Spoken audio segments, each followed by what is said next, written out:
আসসালামু আলাইকুম। আজকে আপনাদেরকে তৈরি করে দেখাবো চিকেনের পিঠা। প্রথমেই মুরগির বেস্ট পিসটাকে ভালো করে ধুয়ে এভাবে ছোট ছোট পিস করে কেটে নেব। উপকরণ হচ্ছে রসুন আদা বাটা, আস্ত রসুন, আদা কুচি, রসুন কুচি, মরিচ কুচি এবং পেঁয়াজ কুচি। একটি প্যানে পানি দিয়ে ওখানে আমাদের মুরগিগুলো সিদ্ধ হতে দিয়ে দিব।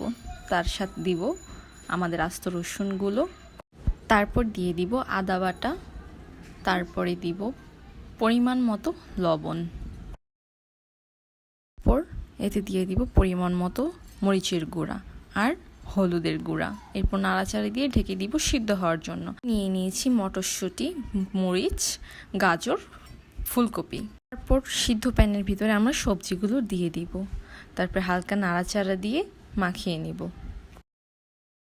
তারপর সিদ্ধ হয়ে গেলে নাড়াচাড়া দিয়ে আমরা একটি প্লেটে বা বাটিতে উঠিয়ে নেব। তারপরে আমাদের পিঠার ডোটা বানানোর জন্য আমরা 3 কাপ আটা বা ময়দা নিতে পারি। তারপরে পরিমাণ মতো লবণ, পরিমাণ মতো কর্নফ্লাওয়ার। আমি এখানে 1 থেকে 1.5 চামচ কর্নফ্লাওয়ার ইউজ করেছি। তারপরে আমরা পরিমাণ মতো তেল দিয়ে দিব। তারপর আমাদের ডোটা আমরা রেডি করে ছোট ছোট বল বানিয়ে নেব, যে কটা প্রয়োজন।